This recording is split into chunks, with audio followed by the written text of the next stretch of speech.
சீரரா செல்வம் போல் சேர்கவே என் ஆசான் வீரராகவர்க்கு புகழ்.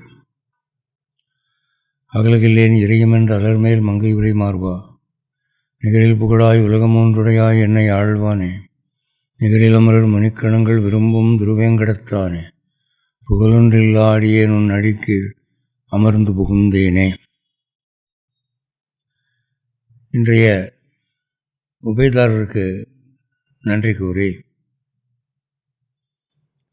ஸ்ரீ வெங்கடேச சுப்ரபாதத்தின் 6வது பாகத்தை தொடங்குகிறேன். இதற்கு தலைப்பு தொட்டால் கிட்டும் என்று கொடுத்திருந்தேன். காரணம் என்ன அப்படின்னா, மக்கள்லாம் நினைக்கிற மாதிரி வெங்கடேச சுப்ரபாதம் முழுக்க முழுக்க திருப்பதி வெங்கடாஜலபதியை துயில் எழுப்புறது மட்டும்தான் இல்லை. ஏன்னா மக்களுக்கு அதனுடைய பொருள் தெரியாததுனால எல்லாமே குட் மார்னிங்னு சொல்லியிருக்காரு அவர் ஆத்தர் அப்படின்னு நினைக்கிறாங்க. இல்லை, முதல் பகுதி சுப்ரபாதம் என்று அழைக்கப்படும், அடுத்த பகுதி ஸ்தோத்திரம் என்று அழைக்கப்படும்,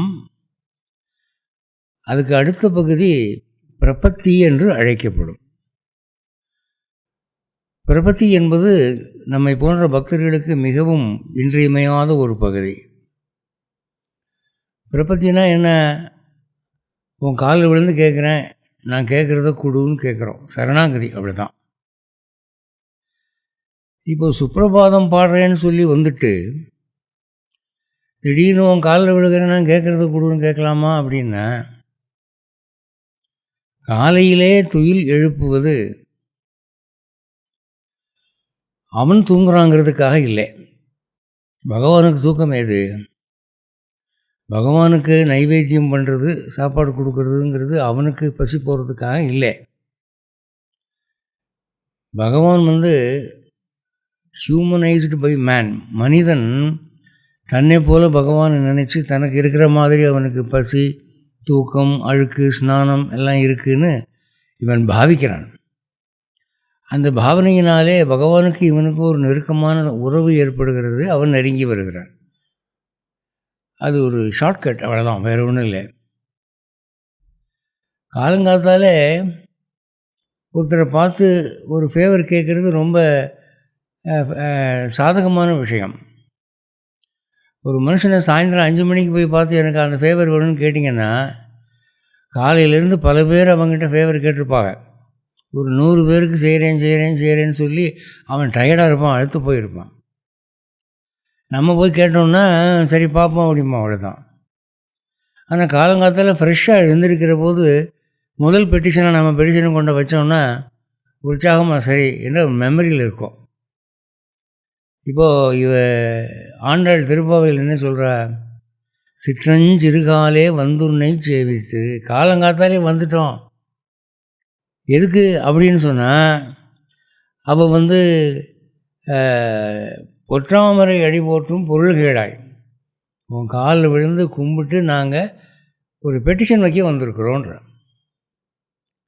இப்போ ஞானார்த்திகள், மோட்சார்த்திகள் தமக்கென்று ஒன்று கேட்க மாட்டாங்க, கைங்கரிய பாக்கியம் கொடுன்னு கேட்பாங்க. இப்போ நாமெல்லாம் உலகியல் மனுஷங்க தானே, நம்மெல்லாம் பெரியாழ்வார் மாதிரி போய் ஞானம் பேச முடியுமா? ஏதோ நம்ம குறைபாடுகளை வைக்கிறோம் அவர் முன்னால். அப்போ காலங்காலத்தால் முதல்ல சுப்ரபாதம் நல்வடிவு உமக்கு பொழுது புலர்கன்னு சொல்லி பாடிட்டு, அதுக்கப்புறம் ஸ்தோத்திரம் பகுதியில் பிரயச்சன்னு சொல்லி கொஞ்சம் அவருடைய கவனத்தை நம்ம பக்கம் திருப்பிட்டு இப்போது பக்கா சரணாகதி பண்ணுறோம்.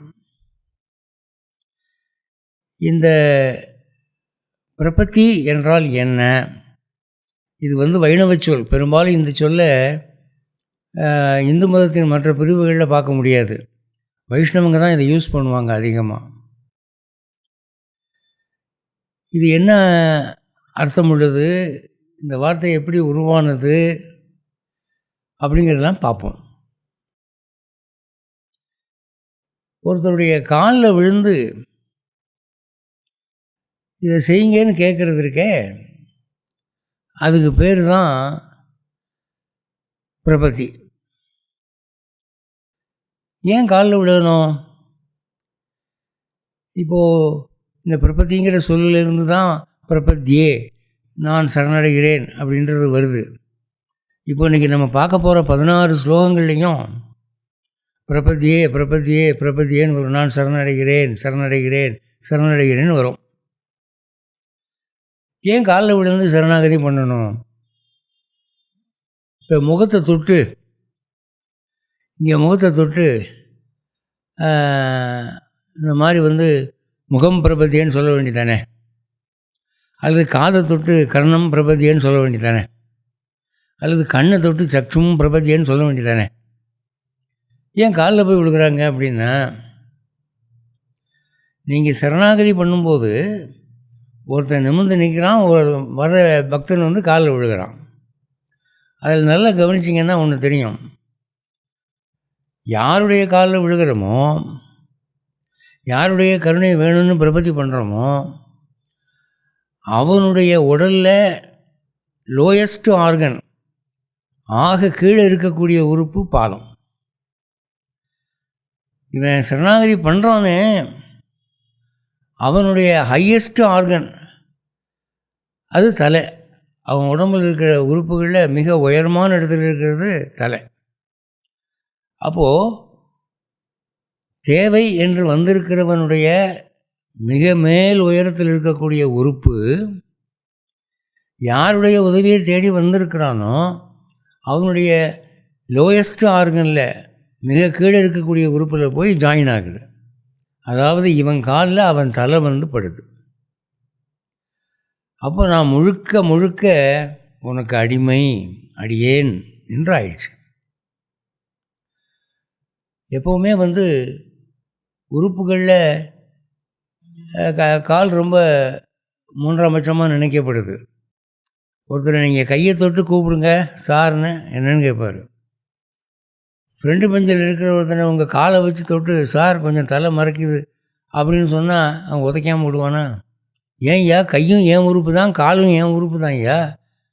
அது என்ன கையை கை வச்சு தொட்டால் உனக்கு கோபம் வர மாட்டேங்குது, காலை வச்சு தொட்டால் கோபம் வருது அப்படின்னு கேட்டால், காலானது கண்ட தூசி அழுக்கு சாக்கடையிலெல்லாம் மிதித்து நடக்கக்கூடிய உறுப்பு.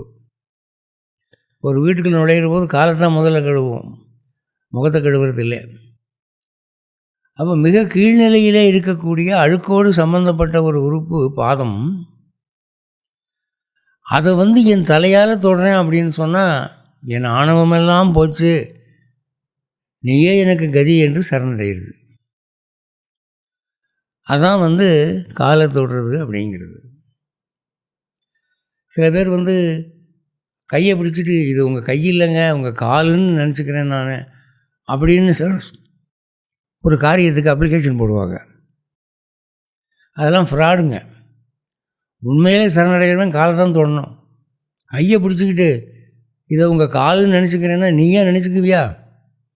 அப்புறம் நாளைக்கு என் நெத்தியை தொட்டுட்டு இது உங்கள் நெத்தி இல்லைங்க இது உங்கள் காலுங்க நான் நினச்சிக்கிறேன்னா நீ சொன்னால் சரியாக போச்சா? உண்மையில் சரணாகதி அடைகிறவன் காலை தான் விடுக்கணும். அதுதான் சரியான சரணாகதி. அப்போ உங்களுடைய ஆணவம் தான் என்ற அகம்பாவம் முகம் டவுன் ஆகிடுது. உங்கள் தலை அவன் காலுக்கு சமமாகிடுது. அதை தான் சரணாகதின்னு சொல்கிறது. சரி, இந்த பிரபத்திங்கிற வார்த்தை எப்படி ஏற்பட்டது என்றால், பதம் என்றால் கால், பிரபதம் அப்படின்னா கால் விரல்கள். இப்போ நமக்கு கை இருக்குது, கையில் விரல்கள் இருக்கு இல்லையா, நுனி. அது மாதிரி காலில் விரல் இருக்குது. கால் விரல் நுனிக்கு பிரபதம்னு பேர். பிரபதம். பிரபத்தியே பிரபத்தி அப்படின்னா என்னன்னா கால் விரலை தொடுதல். கால் விரலை தொடுதல் அதான் பிரபத்தி. அதனால தான் தொட்டால் கிட்டும் அப்படின்னு தலைப்பு கொடுத்தேன்.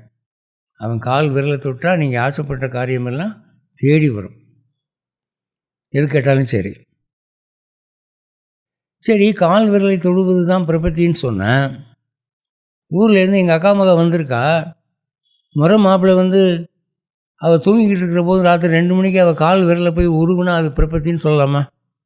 கால் விரலை தொடுறதானுங்க பிரபத்தி. அக்கா முக கால் வரல ராத்திரி தூங்கலை தொட்டால் அது பிரபத்தி தானுங்க அப்படின்னு கேட்டால் இல்லை. ஏன் இப்படி? பிரபத்தி என்பது தெய்வத்திடம் மனிதன் காலை தொட்டு கேட்பது, அதுக்கு மட்டும்தான் அந்த வார்த்தை யூஸ் ஆகும். எப்படின்னு கேட்குறீங்களா? ஆசிரியர் ஒரு மாணவனுக்கு பாடம் சொல்லிக் கொடுக்குறார். நாம் உட்கார நாற்காலி இருக்கே, அதுக்கு 4 கால் இருக்குதுங்கிறதுனால அதுக்கு நாற்காலின்னு பேர் அப்படின்னு சொல்லிக் கொடுக்குறார். மறுநாள் மாணவர்கள்லாம் சேர்ந்து அவர் உட்கார நாற்காலியை தூக்கி போட்டுட்டு அங்கே ஒரு கழுதையை நிப்பாட்டிட்டாங்க. என்னடா கிளாஸ் ரூமில் கழுதை நிற்குதுன்னு வாத்தியார் கேட்குறாரு. அதுக்கு பசங்க சொல்கிறாங்க, சார் 4 கால் உள்ளது நாற்காலின்னு சொன்னீங்க, இந்த கழுதைக்கு 4 கால் இருக்குது சார், நீங்கள் அது மேலே உட்காரலாம் சார் அப்படின்றான் பையன். வாத்தியார் சும்மா இருப்பாரா? அடி வரோம் இல்லையோ? சார் நீங்கள் சொன்னது தான் சார் நாங்கள் செஞ்சுருக்கோம், 4 கால் உள்ளது நாற்காலி தானே சார் அப்படின்னு கேட்டால் அவர் என்ன சொல்லுவார்? 4 கால் உள்ளது நாற்காலி என்றாலும் சேருக்கு மட்டும்தான் நாற்காலிங்கிற பெயர். காரணப்பெயர் இடுகுறி பெயர்னு இலக்கணத்தில் 2 உண்டு. ஒரு காரணம் பற்றி வருவது காரணப்பெயர், காரணம் இல்லாமல் யூஸ் ஆகிறது இடுகுறி பெயர். இந்த நாற்காலி என்பது காரண இடுகுறி பெயர். 4 கால் உள்ளது காரணம்தான், அதுக்காக 4 கால் உள்ளதெல்லாம் நாற்காலி ஆகிடாது.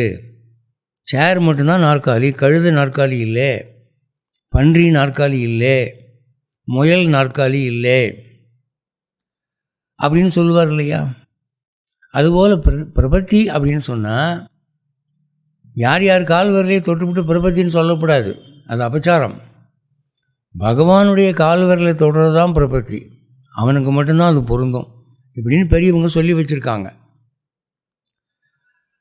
அப்போது இந்த 16 ஸ்லோகத்தில் அவர் பிரபத்தியே பிரபத்தியே பிரபத்தியேன்னு முடிக்கிற. பிரபத்தியேன்னா கால் விரலை தொடுகிறேன்னு அர்த்தம், சரணாகதி அடைகிறேன்னு அர்த்தம். அது எப்படி முடியும் அப்படின்னா சரணௌ சரணம் பிரபத்தியே அப்படின்னு முடியும். ஸ்ரீ வெங்கடேச சரணௌ சரணம் பிரபத்தியே அப்படின்னு முடியும் ஒவ்வொரு ஸ்லோகமும். சரணம்னா என்ன? சரணம்னா கால். அது எப்படி வந்தது என்றால், சர என்றால் நடத்தல், நடப்பதற்கு பயன்படுவது சரணம், சரணகா, சரதி இது சரணகா. நீங்கள் வைத்தியத்தில் சரக்க சம்ஹிதைன்னு ஒரு புக்கு கேள்விப்பட்டிருப்பீங்க. அந்த புஸ்தகம் எழுதினவர் சரக்கர்னு பேர். அவர் யாருன்னா ஆதிசேஷனுடைய அவதாரம். பூமியில் இருக்கிற மனிதர்களுடைய நோய்களை பார்த்துட்டு மனித குலத்தின் மீது இறக்கப்பட்டு அவர் ஒரு அவதாரம் எடுக்கிறார். அப்படி அவர் அவதாரம் எடுத்தபோது ஒரு முனிவருக்கு மகனாக தோன்றினார். அவர் இன்னென்ன நோய்க்கு இன்னென்ன மூலிகை என்ற ரகசியத்தை மக்களுக்கு தெரிவிக்க வேண்டும் என்பதற்காக மூலிகைகளை தேடி அவர் நடையா நடந்தாராம். சரனா நடக்கிறது, அவர் நடையா நடந்ததுனால சரகர்னு பேர் அவருக்கு. அவர் மாதிரி நடந்தவங்க யாரும் இல்லைங்க. இமயமலை பூரா நடந்தார், கன்னியாகுமரி வரைக்கும் நடந்தார். ஒரு மூலிகை இங்கே கிடைக்கும், இன்னொரு மூலிகை வடக்கு கிடைக்கும், போவார். நடந்து போய் எல்லா மூலிகையும் தேடி பிடிச்சி அதை அரைச்சி மருந்து செஞ்சு அனுபவத்தில் எப்படி ஒர்க் அவுட் ஆகுதுன்னு பார்ப்பாருங்க. Practical doctor. நடையாக நடந்ததுனால அவருக்கு சரகர்னு பேர். சரணம் அப்படின்னா நடப்பதற்கு உதவக்கூடிய பாதம், சரணம். அதை வடமொழியில் ஒருமை இருமை பன்மைன்னு 3 இருக்குதுங்க. நம்ம ஊரில் நம்ம தமிழில் ஒருமை இருக்குது, அப்புறம் பன்மை தான், பாதம் பாதங்கள் தான். ஆனால் வடமொழியில் அப்படி இல்லை, ஒருமை இருமை பன்மைன்னு 3 இருக்குது. 2 இருந்தால் அதுக்கு இருமைன்னு சொல்கிறது, அதுக்கு தனி இலக்கணம் வரும். அப்போது சரணக சரணௌ, சரணௌ அப்படின்னா 2 பாதங்கள்.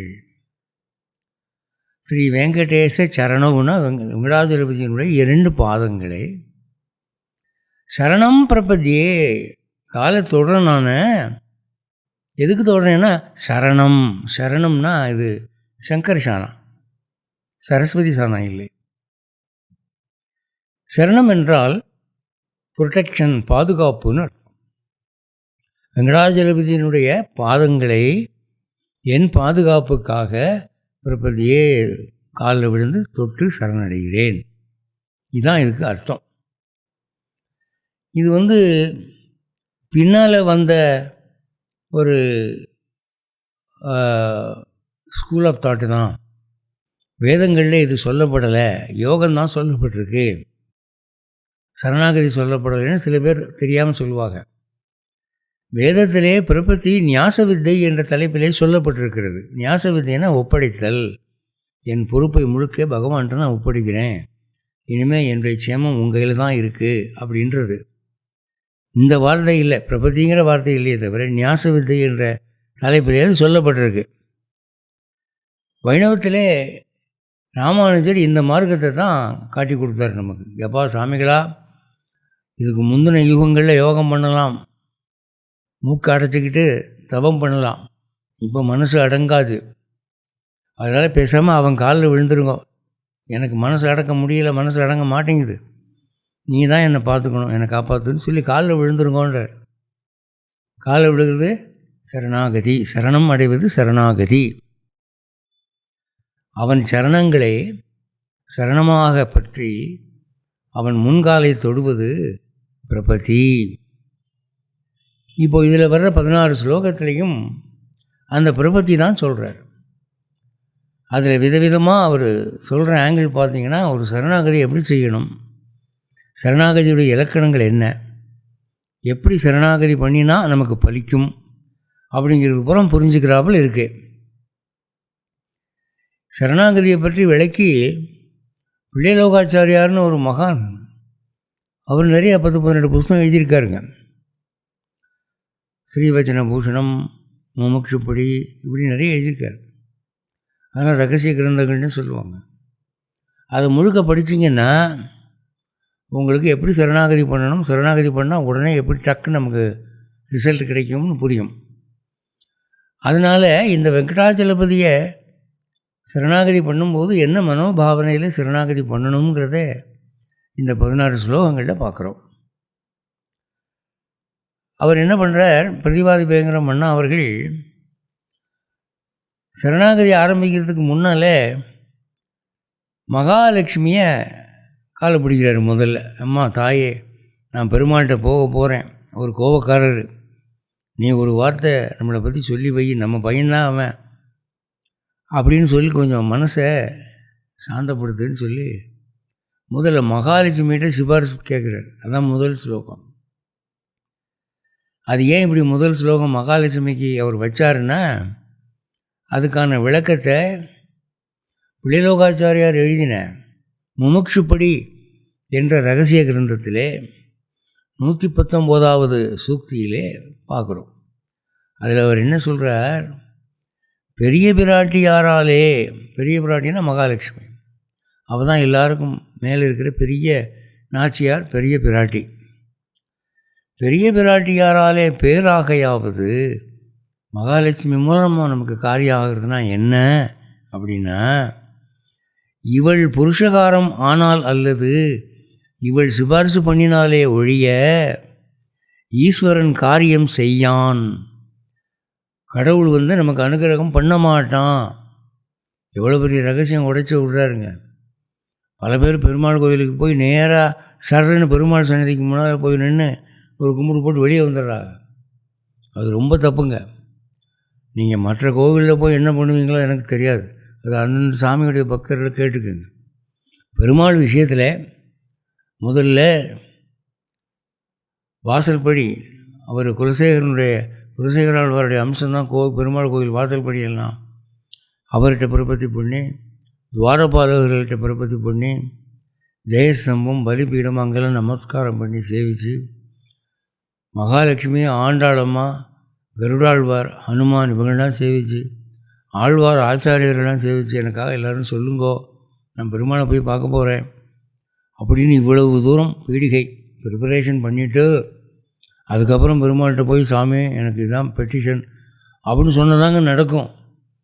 பெருமாள் கோவிலுக்கு இதுதான் ப்ரொசீஜர், அதை ஃபாலோ பண்ணுங்கள். அதை தான் அவர் சொல்கிறார், பெரிய பிராட்டியாராலே பேராகையாவது இவள் புருஷகாரமானால் அல்லது ஈஸ்வரன் காரியம் செய்யான். அவன் நமக்கு ஒரு காரியம் செய்ய மாட்டான். அம்மாவை பார்த்தியா அப்படி தான் கேட்பார். அதனால் அவளை முதல்ல பார்க்கணும். அதான் முதல் ஸ்லோகம் ஸ்ரீ வெங்கடேச பிரபத்தியில் அவர் தாயாருக்கு போட்டிருக்கார். அது எப்படி வருது? ஈசானாம் ஜெகதோவஸ்ய வெங்கடபதேர் விஷ்ணோஹு பராம் பிரேயசீம் தத் வக்ஷஸ்தல நித்ய வாசரசிகாம் தத் சாந்தி சம்பர்தினீம் பத்மாலங்கிருத பாணி பல்லவயுகாம் பத்மாசனஸ்தாம் ஸ்ரீயம் வாத்சல்யாதி குணோஜ்வலாம் பகவதீம் வந்தே ஜெகன்மாத்தரம். வந்தேனா வணங்குகிறேன், ஜெகன்மாத்தரம்னா உலகத்தாய். அவள் உலகத்துக்கே தாய், ஜீவர்கள் அனைவருக்கும் அவள் தான் தாய். உண்மையான தாய் அவள் தான். நாம் நம்ம பெற்ற தாயை தாயின்னு சொல்லிக்கிட்டு இருக்கோம். அது உண்மை அல்ல. ஏன்னா வயிற்றில் வச்சிருந்த போது நமக்கு கண்ணு காது மூக்கெல்லாம் அவளாக உருவாக்கினா இல்லை.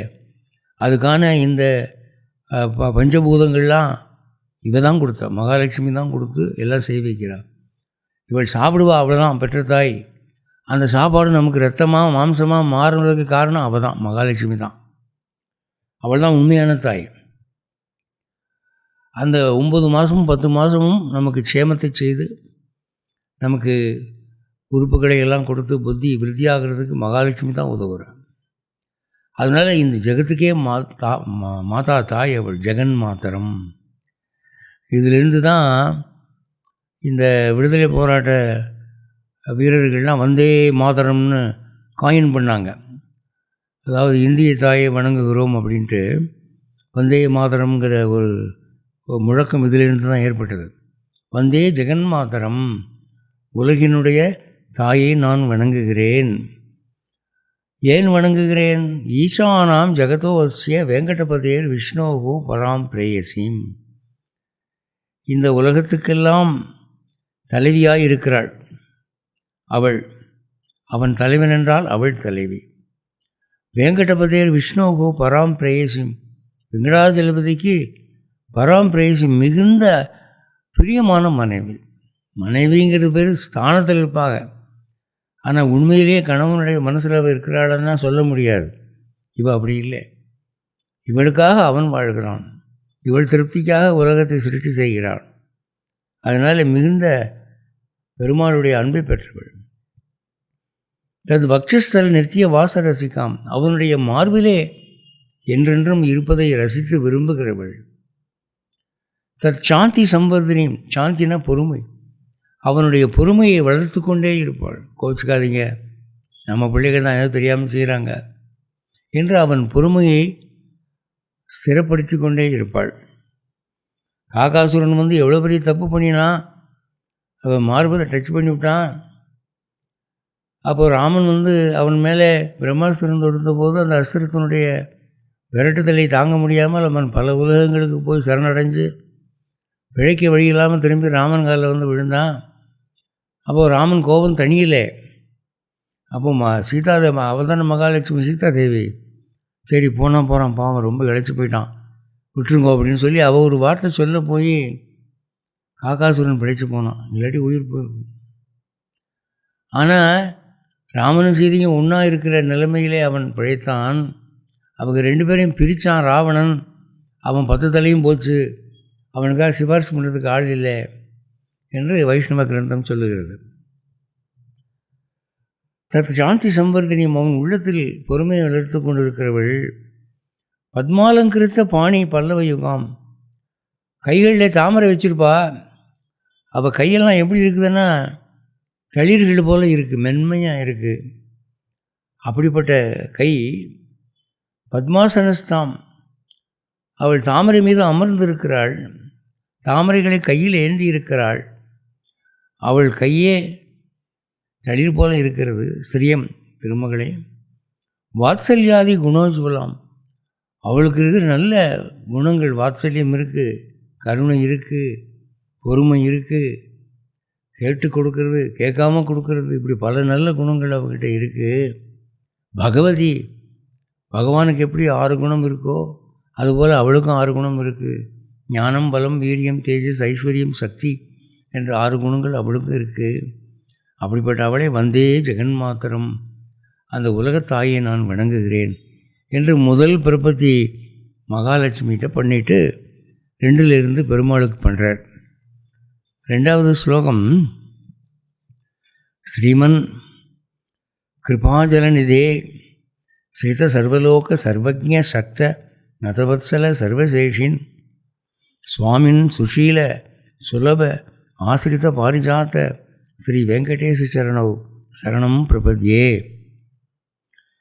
ஸ்ரீமன் திருமகளை கொண்டவனே, திருமகள் உடைய அன்புக்கு பாத்திரமானவனே, திருமகளை நேசிக்கிறவனே. கிருபாஜலநிதே, கிருபான இரக்கம், இரக்கத்தை ஜலநிதினா சமுத்திரம், கடல், இரக்கத்தை கடல் போல கொண்டவனே. ஸ்ரீத சர்வலோக, எல்லா உலகங்களிலும் வியாபித்திருக்கிறவனே. சர்வஜ, அனைத்தையும் அறிந்தவனே. சக்த, எல்லா வலிமையும் உடையவனே. நதவத்சல, வணங்கினவனே, நேசிப்பவனே. இப்போது இது ஒரு பெரிய குவாலிஃபிகேஷனுங்க. நம்மக்கிட்ட இப்போ ஒரு பிச்சைக்காரன் பஸ் ஸ்டாண்டில் நிற்கிறோம், பஸ் ஸ்டாப்புக்கு காத்துக்கிட்டு, ஒருத்தர் வந்து ஐயா அப்படின்றான். உடனே நமக்கு என்ன தோணுது, ஆமாம் இவங்களுக்கு பஞ்சம் இல்லை, இந்தியாவுக்கு சுதந்திரம் வந்து 70 வருஷத்துக்கு மேலே ஆச்சு, இது மட்டும் குறையலை என்ன எரிச்சல் வருது. உடனே அந்த இடத்த விட்டு விலகிடுறான். ஆனால் இவன் அப்படி இல்லை. ஒருத்தர் வந்து சாமி அப்படின்னா உடனே அவன் மேலே இவனுக்கு பரிவு வரும், இரக்கம் வரும். பாப்பா என்ன விஷயம் அப்படி தான் கேட்பான். ஒரு நாளும் போப்போன்னு விரட்ட மாட்டான். இப்போ நம்மக்கிட்ட ஒரு ஃபேவர் தேடி வர்றான் ஒருத்தன் அப்படின்னா, நாம் வந்து சரி போப்பா அப்புறம் பார்க்கலாம் அப்படின்னு சொன்னால், அவன் வந்து என்ன பண்ணுறான், அண்ணே என்னை விரட்டாதீங்கண்ணே, பசிக்குதுண்ணே, ரொம்ப பசிக்குதுண்ணே, என்னை விரட்டாதீங்கண்ணே, அண்ணே தயவு பண்ணுங்கண்ணே அப்படின்னு நம்ம கெஞ்சி கேட்குறான் அவன். அப்புறம் தான் ஒருவேளை நமக்கு இறக்கம் வந்தால் வரும், இல்லாட்டி அப்பவும் விரட்டுவோம். ஆனால் பகவான் அப்படி இல்லை. எவனாவது வந்து காலில் விழுந்துட்டான்னா அவன் மேலே விசேஷமாக ஒரு அக்கறை ஏற்படுவான். அவங்கள விட்டு தப்பிச்சு ஓட நினைக்க மாட்டான். அவனை விரட்டணும்னு நினைக்க மாட்டான். அதான் நத வத்சல, வணங்கினவனை நேசிப்பவனே. இந்த குணம் பகவான் ஒருத்தண்டு தாங்க உண்டு. நமக்கெல்லாம் அது இல்லைங்க. இருக்கிறதா நம்ம சொல்லிக்கிறோம். எவனாவது நம்மக்கிட்ட ஹெல்ப் கேட்டு வந்தானா வந்துட்டாங்களா அப்படி தான் நம்ம நினைக்கிறோம். ஒரு ஆப்ளிகேஷன் தான் நினைக்கிறோம். அவன் அப்படி இல்லை. சர்வசேஷன், சகலருக்கும் அவன் தலைவன். சுவாமின், அதிபதி, எல்லாருக்கும் எஜமானன். சுஷீலன், சுஷீலன்னு சொன்னால் எளியவருக்கும் அப்ரோச்சபிளாக, ஆக்சசிபிளாக இருப்பான். இப்போ நம்ம வந்து ஒரு பணக்காரனையோ ஒரு மந்திரியோ நம்ம ஈஸியாக பார்க்க முடியுதுங்களா? அது வந்து நமக்கு முதல்ல அப்பாயின்மெண்ட் வாங்கணும், பியூனை தாண்டி போகணும், பிஏயை தாண்டணும், செக்ரட்டரியை தாண்டணும், இவ்வளவும் தாண்டி போய் நம்ம அப்ரோச் பண்ணணும். அது எந்த மூடில் இருக்கார், எந்த நேரத்தில் இருக்கார், அதெல்லாம் கிடையாது இவர்கிட்ட. பரம ஏழை, பரம தரித்திரன், பிச்சைக்காரன்னா கூட ஓகே லெட் ஹிம் இன் அப்படின்றவான். இப்போ திருப்பதிக்கு போகிறீங்க, திருப்பதியில் தர்ம தரிசனத்துக்குன்னு க்யூவில் நிற்கிறாங்களே, எல்லாருமே வந்து காஸ்ட்லியஸ்ட்டு சூட்லேயே நிற்கிறாங்க சொல்லுங்கள். எத்தனை பேர் கிழிஞ்ச வேட்டி கட்டிக்கிட்டு இருக்கிறாங்க. அந்த க்யூவில் பிச்சைக்காரன் நின்னால் கூட யாரும் ஒன்றும் சொல்கிறது இல்லைங்க. திருப்பதி ஏழுமலையான பிச்சைக்காரன் வந்தாலும் வரட்டும், லெட் ஹிம் இன் அப்படிம்பார். என்ன பார்க்கணும் உனக்கு, நாளையிலேருந்து நல்ல பிச்சை கிடைக்கும் போ அப்படின்னு வாழ்த்துவாரே தவிர அவர் வந்து ஈஸிலி ஆக்சசிபிள், அப்ரோச்சபிள். சுஷீலா, சுலபக, சுலபகன எளிமையானவன், பழக்கத்துக்கு எளிமையானவன். அவங்ககிட்ட பேசும்போது நாம் வந்து ரொம்ப பெரிய பெரிய வார்த்தைகள்லாம் யூஸ் பண்ண வேண்டிய அவசியம் இல்லை. இப்போது அந்த காலத்தில் ஜமீன்தார் ராஜாக்கள்கிட்டலாம் பேசுகிறதா இருந்தால் சமூகத்தை நாடி அவ்விடத்துல அனுமதி கிடைக்குமான்னு சொல்லி பார்த்து கேட்டுட்டு வந்திருக்கேன் அப்படின்னு நீங்கங்கிற வார்த்தைலாம் சொல்ல முடியாதுங்க. அவ்விடத்துலேன்னு சொல்லணும். சமூகத்தை நேற்று நான் பார்த்தேன்னு சொல்லணும். இப்படியெல்லாம் வார்த்தைகள், பரிபாஷைகள் யூஸ் பண்ணி குனிஞ்சு கேள்விக்குறி போல முதுகு வளைஞ்சு கெஞ்சி பிச்சை கேட்கணும். பெருமாள்கிட்ட அப்படி இல்லை. சில பேர் கோபத்தில் பெருமாள்கிட்ட பார்த்து, யோ என்னையா நீ அட்மினிஸ்ட்ரேஷன் பண்ணுற, நானும் டெய்லி கும்பிட்டுருக்கேன், எனக்கு ஒன்றும் கொடுக்க மாட்டேங்கிறேன் நீ அப்படின்னு ஒருமையில் பேசுவாங்க. அப்போல்லாம் அவங்கள அவன் தண்டிக்கிறது இல்லை. சரி கோபத்தில் கத்துறான், பொறுத்துக்குவான். அதான் சுலபகா. ஆசிரித்த பாரிஜாத, காலில் விழுந்தவனுடைய பாரிஜாதம். பாரிஜாதம்னா கல்பக விருட்சம். தேவலோகத்தில் 5 மரம் இருக்குதுங்க. அந்த மரத்தடியில் நின்று எது நினைச்சாலும் உடனே கிடைக்குமா? அப்போ யார் வந்து காலில் விழுகிறாங்களோ அவங்க எது நினைக்கிறாங்களோ அதெல்லாம் வந்து கொடுக்குறோமே.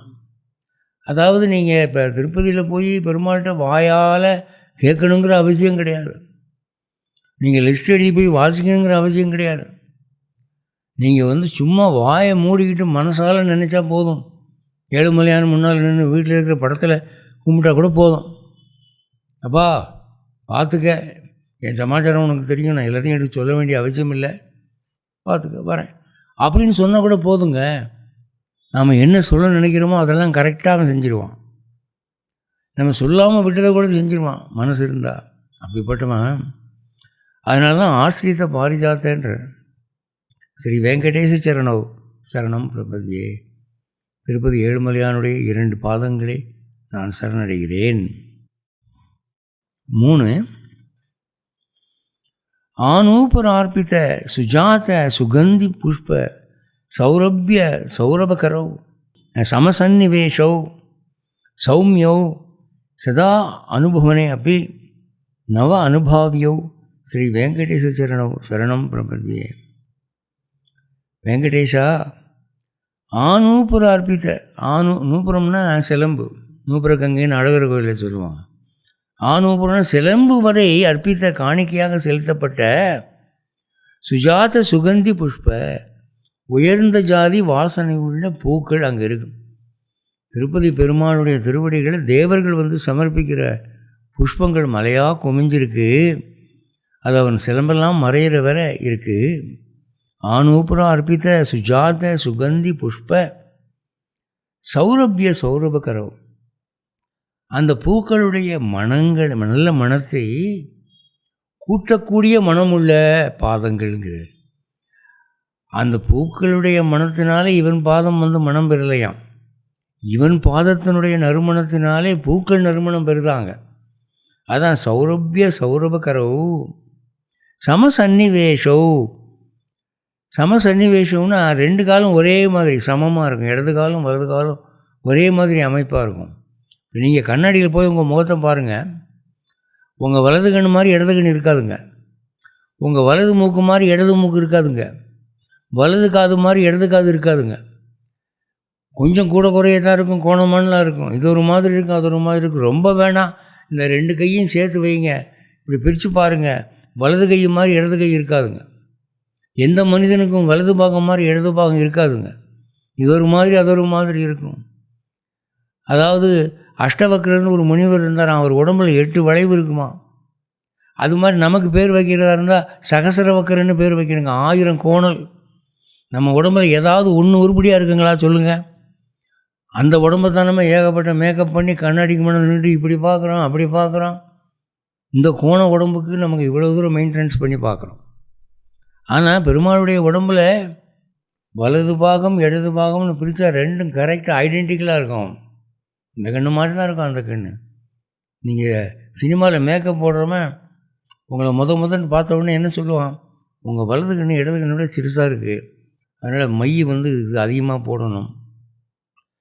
உங்கள் இடது பக்கம் தோள்பட்டை கொஞ்சம் இறங்கி இருக்குது, அந்த தோள்பட்டை கொஞ்சம் ஏறி இருக்குது. இதெல்லாம் அவனை பார்த்தோன்னே கண்டுபிடிச்சிருவான். அவன் இதே தொழில் தானே பண்ணுறான். ஆனால் இங்கே அப்படி இல்லையா, பாதங்கள் 2மே ஒரே மாதிரி ஐடென்டிக்கலாக இருக்கான். சமசன்னிவேஷோ சௌமியோ, அதாவது சௌமியம் என்ற சொல் இந்த அன்பை தருவது, அருளை தருவது, மேன்மையானது, இப்படி பல அர்த்தங்கள் உடையது. மிக உயர்ந்த சாமியமுள்ள ஒரு பாதங்கள். சௌமியோ சதா அனுபவனே அப்படி. அனுபவனே அப்படின்னா எப்பொழுதுமே வந்து அனுபவித்தாலும், சதா பெருமாள் பாதத்தை பார்த்துக்கிட்டே இருந்தால் கூட நவ அனுபாவியோ, புதுசாக பார்க்குற மாதிரி இருக்குமா. அதில் ஈடுபாடு உள்ளவனுக்கு தான் அது தெரியும், எல்லாருக்கும் தெரியாது. பகவானுடைய பாதங்களை ஈடுபாடு உடையவனுக்கு அதை பார்க்க பார்க்க இன்னும் பார்த்துக்கிட்டே இருக்கணும் போல் இருக்கும். அதுதான் ஆறாவமுதன்னு பேர் பெருமாளுக்கு. அப்போதைக்கு என்ன ஆறாவமுதமேன்னு சொல்லுவான். எவ்வளோ தூரம் அவனை பார்த்தாலும், எவ்வளோ தூரம் அவனை பேசினாலும் புதுசு புதுசாக பார்க்குற மாதிரி பேசுகிற மாதிரி இருக்கும். அப்படி அவன் மேலே ஈடுபாடு உள்ளவனுக்கு தான் அந்த அனுபவம் தெரியும். அப்படிப்பட்ட பாதங்களை உடைய அந்த ஏழுமலையானை நான் சரணடைகிறேன். அது 3ங்க. அடுத்து 4, சத்யோ விகாசி சம் உதித்வர சாந்திரராக சௌரபிய நிர்பர சரோருக சாமிய வார்த்தாம் சம்யக்ஷு சாகசபதேஷு விலேகயந்தௌ ஸ்ரீ வெங்கடேஷ சரணௌ சரணம் பிரபத்யே. சத்யோ விகாசி, அப்போ தான் மலர்ந்த பூக்கள்.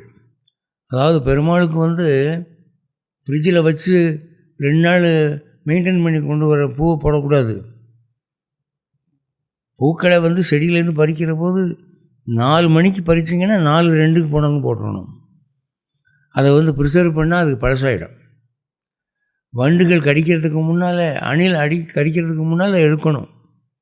அதான் சத்யோ விகாசி, அப்போது மலர்ந்த சமுதித் வர. அதை கொண்டு இங்கே பாதத்தில் போட்டால் அந்த மலர்ச்சி அதிகமாகுதான் பாதத்தினுடைய ஸ்பர்சத்தினால. இப்போ மனுஷனுடைய உடம்பு எப்படிப்பட்டது தெரியுமா? இந்த பொம்பளைங்கெல்லாம் பூவை ஃப்ரெஷ்ஷாக வாங்கி தலையில் வைக்கிறாங்கன்னு வச்சுக்குவோம். அவங்க தலையுடைய மகிமை எப்படிப்பட்டதுன்னா, 10:05க்கு வைக்கிறாங்கன்னு வச்சுக்கோங்க, 10:06 அது வாட ஆரம்பிச்சிருங்க. இந்த உடம்புனுடைய சூடு, இந்த உடம்புல இருக்கிற பித்தம், அதை விட இந்த மனசில் இருக்கிற அழுக்கு இருக்கே, இது எல்லாம் சேர்ந்து அந்த பூவை அப்படியே சுருங்க வச்சிடும். சாயந்தரம் 6 மணிக்கு பார்த்தீங்கன்னா அந்த பூவை பார்த்தா காண செய்யிக்காது, கன்றாவியாக இருக்கும். ஆம்பளையாக இருந்தாலும் பொம்பளையாக இருந்தாலும் மனுஷன் உடம்புல பூ வச்சா அது வாடத்தான் செய்யும். ஆனால் பகவானுடைய பாதங்களில் அர்ப்பித்தால் நிமிஷத்துக்கு நிமிஷம் மனம் அதிகமாகுதான் அதுக்கு. அதான் சொல்கிற சமுதித் வர சாந்திரராக. சாந்திர அப்படின்னு சொன்னால் வெல் கலர்டு. சௌரபிய நிர்பர சரோருகா சாமிய வார்த்தாம், நல்ல செந்நிறமுள்ள தாமரை மலர்கள், மனமுள்ளவை. அவை பெருமாளுடைய பாதத்துக்கு சமமானவை என்று சொல்லலாங்கிற மாதிரி சில பேர் சொல்கிறாங்க. பெருமாளுடைய பாதங்களை பார்த்துட்டு தாமரை மலர் போல் இருக்குதுன்னு சொல்கிறாங்க. அது ஒரு மடத்தனமான ஒரு பேச்சு அப்படிங்கிறாரு. என்ன சொல்கிறார்? சம்யக்ஷு சாகசபதேஷு, நல்ல மடத்தனமான ஒரு காரியம் பெருமாள் பாதங்கள் தாமரை மலருக்கு ஒத்து இருக்குன்னு சொல்கிறதுங்க. தாமரை மலர்லாம் ஒரு கம்பேரிசன் ஆகுமாங்க? என்னங்க நீங்கள் பேசுகிறது? பெருமாள் பாதத்துக்கு ஒப்பு சொல்கிறதுக்கு எந்த பூவும் சொல்ல முடியாதுங்க. உலகத்தில் இருக்கிற எந்த பூவும் பெருமாளுடைய பாதத்துக்கு சமம்னு சொல்லவே முடியாது. அதனால் நீங்கள் அதுக்கு சமம்னு சொன்னீங்கன்னா அதுக்கு அவர் என்ன சொல்கிறாரு? சம்யக்ஷு சாகசபதேஷு விலேகயந்தௌ, இது ஒரு மடத்தனமான காரியம் நான் எழுதிடுவேன். பெருமாள் பாதங்கள் தாமரையை ஒத்து இருக்குன்னு நீங்கள் எழுதுனீங்கன்னா அது மாதிரி ஒரு மடத்தனம் வேறு எதுவும் இல்லைங்க. பெருமாளுக்கு சமமாக எந்த பூவும் சொல்ல முடியாத அவன் பாதத்துக்குன்னு சொல்கிறார். அப்படிப்பட்ட அந்த பாதங்களை வெங்கடேச சரணௌ சரணம் பிரபதியே, நான் சரணடைகிறேன் அப்படிங்கிறார். அடுத்து 5, ரேகாமய துவஜ சுதாகலச ஆதபத்திர வஜ்ர அங்குஷ அம்புருக கல்பக சங்கச்சக்கரைஹி பவ்யைஹி அலங்கிருத தலௌ பரதத்துவ சின்ஹைஹி ஸ்ரீ வெங்கடேச சரணௌ சரணம் பிரபத்யே. அந்த பாதங்களில் ரேகைகள் இருக்குங்க. அந்த ரேகையில் என்ன ரேகை அப்படின்னா பரமாத்மாவுக்கு மட்டுமே அமையக்கூடிய ரேகை. அது என்ன ரேகைன்னா கொடி படம் இருக்கும், அதில் அமுத கலசம் இருக்கும், கொடை இருக்கும், வஜ்ரம் இருக்கும், அங்குசம் இருக்கும், தாமரை இருக்கும், கல்பவிருட்சம் இருக்கும், சங்கு இருக்கும், சக்கரம் இருக்கும்.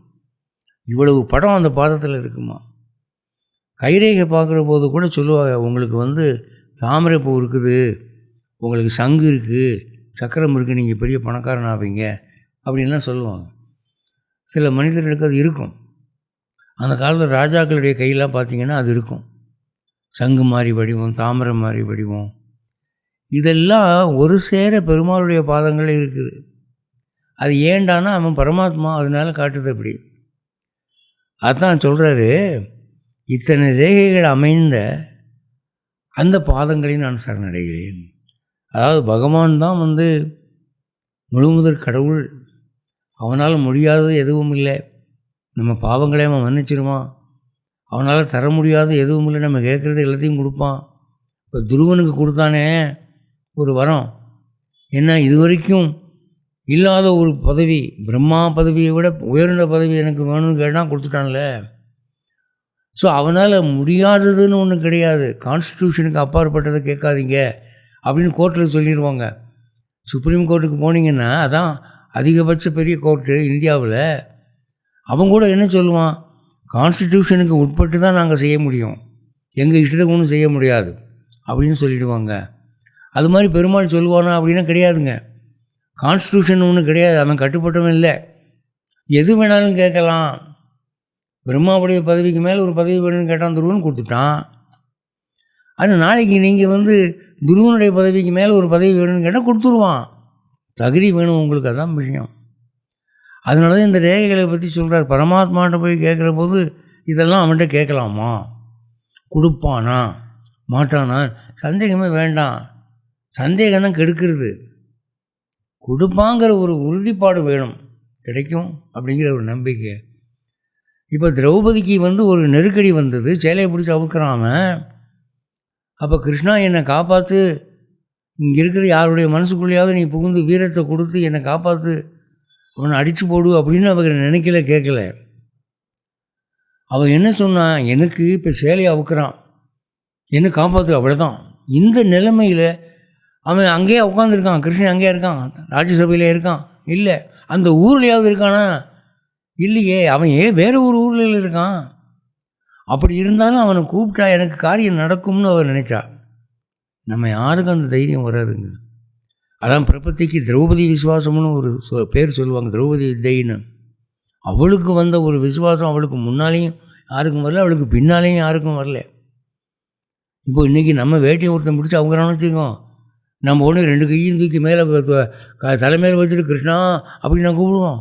யார் கூப்பிடுவா சொல்லுங்கள்? வேட்டியை தான் பிடிப்போம், இல்லை வேட்டி அவக்காரன் பிடிச்சி உதைப்போம். இதுதான் நம்ம செய்வோம். அவள் அன்றைக்கி அப்படி ஒரு காரியம் பண்ணினாலே அவன் கொடுப்பான், நடக்கும் அப்படின்னு நினச்சா இல்லையா? அதில் தான் நடந்துச்சு அவனுக்கு. அதுதான் இங்கே சொல்கிற பரமாத்மா அவன் என்பதை நிரூபிக்கக்கூடிய ரேகைகள் அவனுக்கு இருக்குது. ரேகாமய துவஜ கொடி, சுதா கலச அமுத கலசம், ஆத்தபத்திர கொடை, வஜ்ரம் இந்திரனுடைய ஆயுதமாகிய வஜ்ரம், அங்குஷம் யானையை அடக்கக்கூடிய மாவெட்டி, அம்புருகம் தாமரை, கல்பகம் கல்பவிருட்சம், சங்க சக்கரை சங்கு சக்கரம் போன்ற இவ்வளவு அலங்காரமும் அந்த பாதங்களில் ரேகைகளாக இருக்குது. பவ்யைகி மங்களமானவை, அலங்கரித்த தளவு அலங்கரிக்கப்பட்ட அந்த பாதங்கள், பரதத்துவ சின்ஹை இவன் தான் பரமாத்மா என்று காட்டுகின்றன. அப்படிப்பட்ட ஸ்ரீ வெங்கடேச சரணம் பிரபதியே, அவனை நான் சரணடைகிறேன். அப்போ நீங்கள் சரண் அடைகிற போது என்னென்ன நினைப்பு இருக்கணும் உங்களுக்கு அப்படிங்கிறது தான் அப்படி விளக்குறார் அவர். அது 5 6 தாமிரோதர துதி பராஜித பத்மராகவ் பாஹி மகோபிகி அபிபூத மகேந்திர நீலவ் உத்யன் நகாம்சுபிகி உதஸ்த சசாங்கபாசோ ஸ்ரீ வெங்கடேச சரணவ் சரணம் பிரபந்தியே. தாமிரன்னா சிவந்தன்னு அர்த்தம். பகவானுடைய பாதங்கள் எப்படிடா இருக்குது அப்படின்னா, பாதங்கள்லாம் சிகப்பாக இருக்கான். 2 உள்ளங்கையும் 2 உள்ளங்காலும் சிகப்பாக இருக்கணுங்க. அது அதிர்ஷ்ட லட்சணம். அப்படி இல்லாமல் வெளுத்து போயிருந்தால் அது மூதேவி லட்சணம். உதடு சிகப்பாக இருக்கணும், கண்ணின் ஓரங்கள் சிகப்பாக இருக்கணும், நாக்கு சிகப்பாக இருக்கணும், அன்னம் சிகப்பாக இருக்கணும், நகம் சிகப்பாக இருக்கணும். இதெல்லாம் சிகப்பாக இருக்க வேண்டிய உறுப்புகள். அவனுக்கு அவ்வளோ சிகப்பாக இருக்கான். அந்த சிவப்பு எப்படிடான்னா, பத்மராக கல்லாம் பிச்சை வாங்கணுமா, பத்மராக கல் சிகப்பாக இருக்கும். அதை விட சிகப்பாக இருக்குது பத்மராக கற்களை தோற்கடித்த பாதங்கள். தாமிரோதர துதி பராஜித பத்மராகவ், பத்மராகங்களை தோற்கடித்த ஒளியுள்ள அந்த பாதங்கள். பாஹ்யி மகோபிகி அபிபூத மகேந்திர நீலவ், வெளிப்பாதம் இருக்குது, மேல் பாதம் அது நீல கலரில் இருக்குது. உள்பாதம் சிகப்பாக இருக்குது, வெளிப்பாதம் நீளமாக இருக்குது. அந்த நீளம் என்ன இந்திரநீல கற்களை விட அதிக நீளமாக இருக்குது. இந்திரநீல கற்களை தோற்கடித்த வெளிப்பாதம் மேல் பாதம். உத்யன்னு நகாம்சுபிகீர் உதஸ்த சசாங்க பாசோ.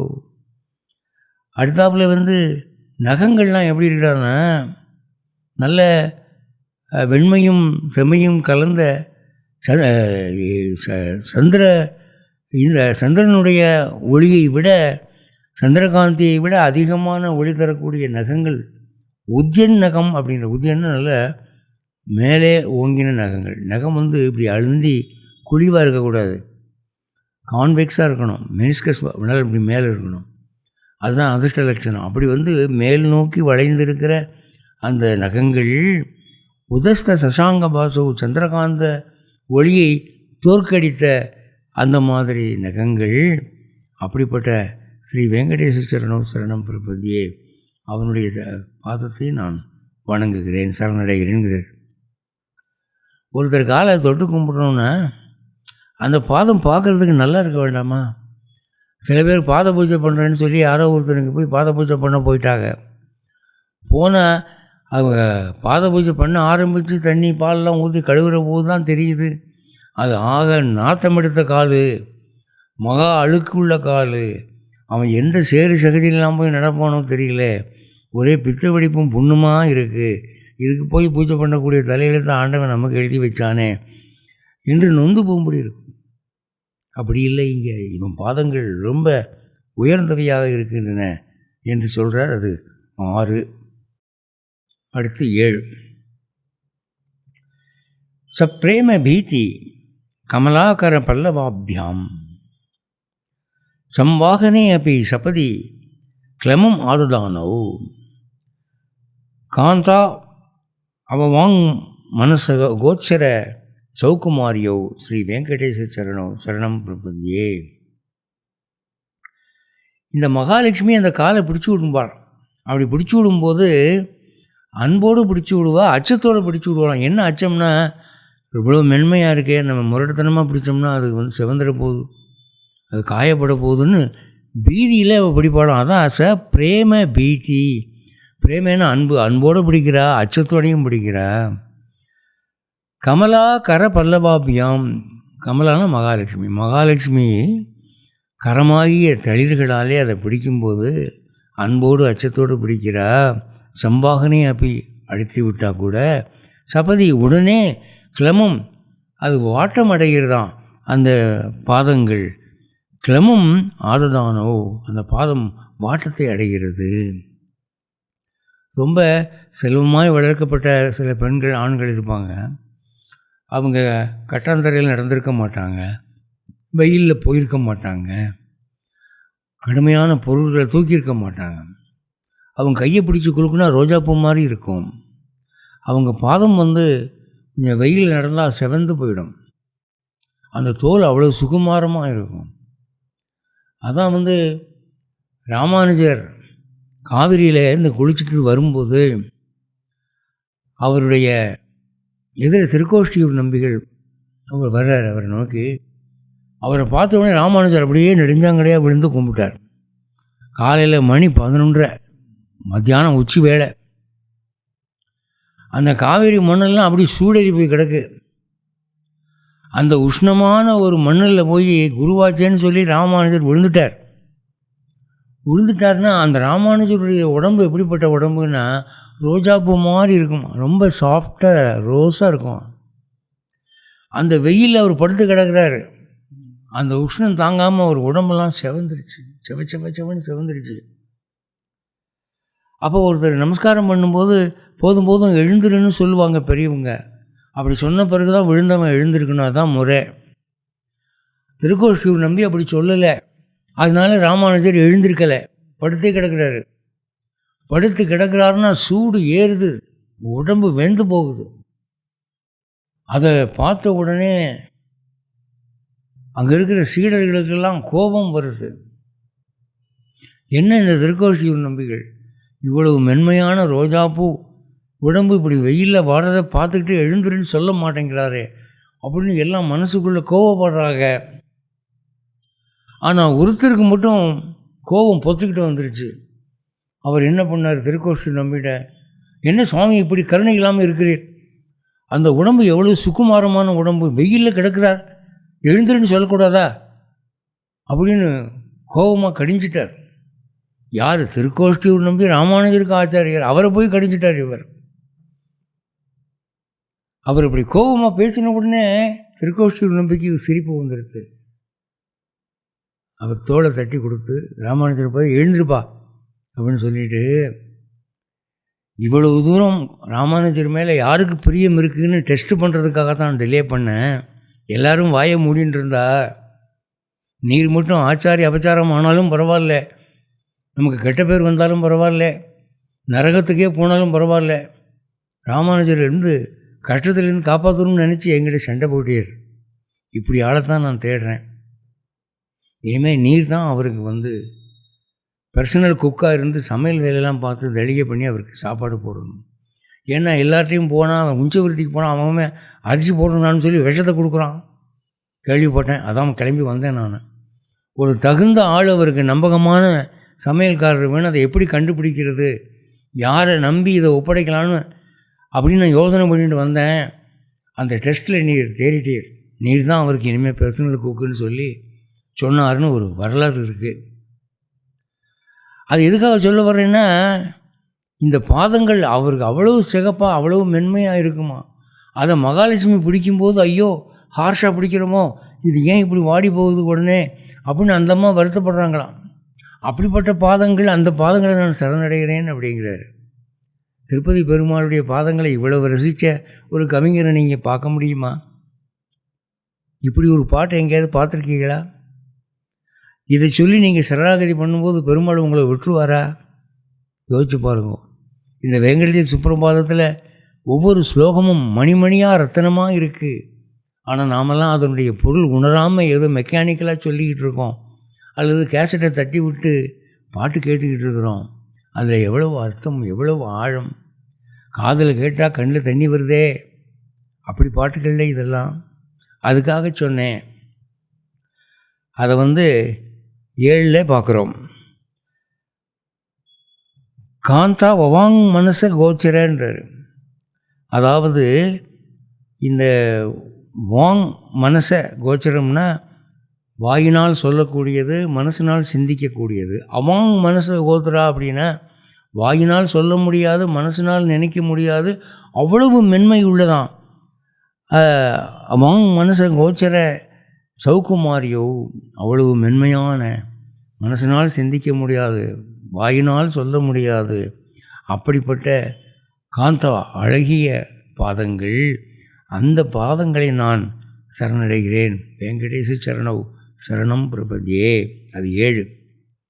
8 லக்ஷ்மி மகி தது அனுரூப நிஜ அனுபாவ நீலாதி திவ்ய மகிஷீகர பல்லவானாம் ஆருண்ய சங்கிரமணத்தக கில சாந்திராகௌ ஸ்ரீ வெங்கடேச சரணவ் சரணம் பிரபதியே.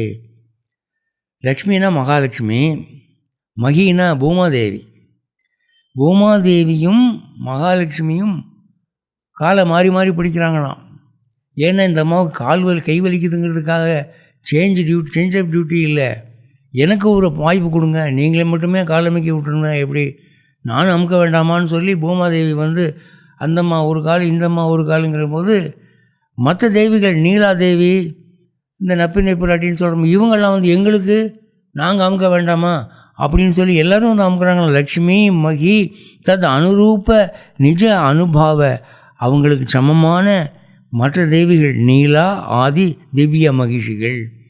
அந்த நீலாதேவி மற்ற தேவிகள்லாம் கர பல்லவானாம், கரங்களாகிய தளிர்களாலே அந்த பாதங்களை பிடிச்சி விட்றாங்க. ஆருண்ய சங்கிரமணத்தக, இவங்கெல்லாம் மாறி மாறி பிடிக்கும்போது அந்த கால் ரொம்ப செவந்து போச்சு. இப்போ வாத்தியார் ஒரு பணக்கார சேட்டு வீட்டு பிள்ளையினுடைய கன்னத்தை பிடிச்சி கிள்ளி, என்னடா கணக்கு போட்டிருக்கிற மக்கு பயிலன்னு கிள்ளினா அந்த கன்னம் பார்த்திங்கன்னா அப்படி செவந்து போச்சு. ஏன்னா அவன் ஒரு பெரிய கோடீஸ்வர வட்டிக்கடை சேட்டுடைய மகன், அவன் வெயில் படாமல் வளர்ந்தவன், தக்காளி மாதிரி இருக்கான். அவன் கன்னத்தை பிடிச்சி இவர் கிள்றாரு, இவர் பயங்கரமான ஆள். அந்த கன்னமெல்லாம் செவந்து போச்சு. வீட்டுக்கு போய் அவங்க அம்மா கேட்குறா, என்னடா கன்னமெல்லாம் செவந்துருக்குன்னா வாத்தியார் பிடிச்சி கிள்னாரு அப்படின்னு சொல்கிறான். அந்த மாதிரி இந்த மாதிரி தேவிமார்கள்லாம் காலை பிடிச்சி விட்டா அவர் பாதங்கள்லாம் ரொம்ப பயங்கரமாக செவந்து போச்சான். அப்படிப்பட்ட சிவந்த பாதங்களை நான் சரணடைகிறேன் அப்படின்னு சொல்கிறார். ஸ்ரீ வெங்கடேச சரணோ சரணம் பிரபத்தியே. அடுத்து 9 நித்யானமத்து விதி சிவாதி கிரீட கோட்டி பிரத்யுப்த தீப்த நவரத்ன மக பிரரோகைஹி நீராஜனா விதிம் உதாரம் உபபாததானோ ஸ்ரீ வெங்கடேச சரணோ சரணம் பிரபத்தியே. இந்த பாதங்கள் எப்படிப்பட்ட பாதங்கள்றானா, சிவன் பிரம்மா முதலில் தேவர்கள்லாம் வந்து தன் கிரீடத்தோடு வந்து வணங்குறாங்களாம். அந்த பாதத்தில் படுதான். நித்திய ஆனமத்துனா வணங்குகிற, நித்தியனா தினம் சிவன் பிரம்மா முதலில் தேவர்கள்லாம் அந்த கிரீடத்தோடு வணங்குறாங்க. கிரீட கோட்டி பிரத்யுப்த அந்த கிரீடங்களுடைய நுனிகளிலே பதிக்கப்பட்ட தீப்த நவரத்தனங்கள், ஒளியுள்ள நவரத்தனங்கள்லாம் அவங்க அப்படி கிரீடத்தோடு வணங்கும்போது அந்த விளக்கு வெளிச்சத்தில் ரிஃப்ளெக்ட் ஆகி ஒரே ஒளிமயமாக இருக்குது அவன் பாதங்கள். அது தூரத்துலேருந்து பார்த்தா ஆரத்தி காட்டுற மாதிரி இருக்குதான். இந்த தேவர்களுடைய கிரீடங்களில் உள்ள நவரத்னங்கள் விளக்கு வெளிச்சத்தில் ரிஃப்ளெக்ட் ஆகி அந்த கிளேர் பார்த்தா எப்படி இருக்குன்னா ஆரத்தி காட்டுற மாதிரி இருக்குது. அது நீராஜனா விதியும் அந்த ஆரத்தியம் காட்டுறது போல் இருக்குது. உபதானவோ உபாததானவோ அப்படி அடைகிற அந்த ஒரு நீராஜனம் போல ஆரத்தி காட்டுகிற அந்த நிலைமையை அடைகிற அந்த திருவடிகளை நான் சரணடைகிறேன். அதாவது சகல தேவர்களும் அங்கே வந்து வணங்குகிறார்கள். திருப்பதி பெருமாளை வந்து நம்ம போல் ஓட்டாண்டிகள் தான் போய் கும்பிடுறாங்கன்னு நினச்சிக்கிட்டு இருக்காதீங்க. சகல தேவலோகங்களிலிருந்தும் தேவர்களும் தேவர்களின் தலைவர்களும் வந்து வணங்குகிறார்கள். ஏன் அவங்களுக்கு வேறு வணங்குறதுக்கு இடம் கிடைக்கலையா? அவங்க உலகங்களில் பூஜை அறை இல்லையா? அங்கே பெருமாள் இருக்க மாட்டாரா? அப்படின்னா திருப்பதியில் இருக்கிற பெருமாளுக்கு ஒரு விசேஷ மகிமை உண்டு. அது என்ன மகிமைனா பக்தர்களுக்கு அன்புக்கு வசப்பட்டு எளிமையாக இருக்கிறான். இங்கே வரங்கள் எளிதாக வாங்கிடலாம், சீக்கிரமாக கொடுத்துடுவான்.